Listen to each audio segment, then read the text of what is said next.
It was an ordinary Saturday afternoon in the quiet mountain town of Pine Ridge when something truly extraordinary happened. As Emily and Jacob West strolled through the main street, a flash of brown fur and lumbering movement caught their eye. Standing confused in the middle of the road was a young wild bear, thin, muddy, and clearly out of place. "We thought it was a dog at first," Emily recalls.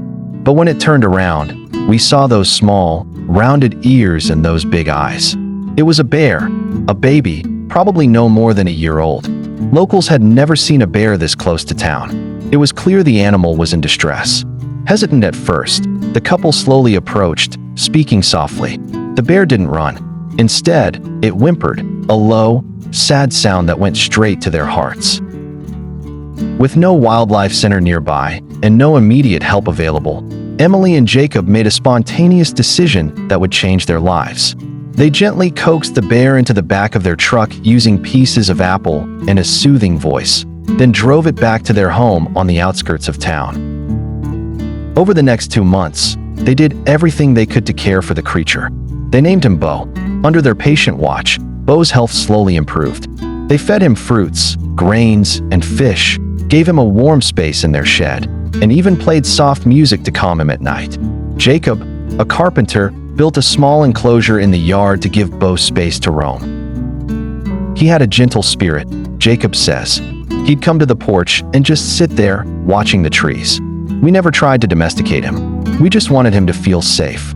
When Bo was finally strong enough, the couple contacted a wildlife rehabilitation expert who helped them plan a careful reintroduction to the wild. Saying goodbye was difficult. Emily cried as Bo looked back one last time before disappearing into the woods. "We thought that was it," she says. "We hoped he'd survive, but we knew we'd probably never see him again." But Bo had other plans. 3 weeks later, early in the morning, Jacob opened the curtains and nearly dropped his coffee mug. There, sitting politely on their porch, was Bo. He wasn't looking for food, Jacob says. He just sat there for a while, like he was checking in. Since then, Bo has returned several times. Always gentle, never aggressive, he appears quietly in the early morning or at dusk. Sometimes he brings pine cones or branches, as if offering gifts. Wildlife experts believe Bo's visits reflect a rare kind of memory and connection. Bears are intelligent and emotional animals, says Dr. Karen Roth, a wildlife biologist. When treated with kindness, they remember. This kind of behavior is not common, but it's not unheard of either.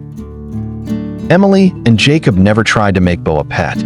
They followed every guideline to ensure he stays wild and safe. But they admit his visits bring them deep joy. "It's like he just wants to say thank you," Emily says, smiling. "And we're grateful too, for the chance to help, and for the bond we'll never forget."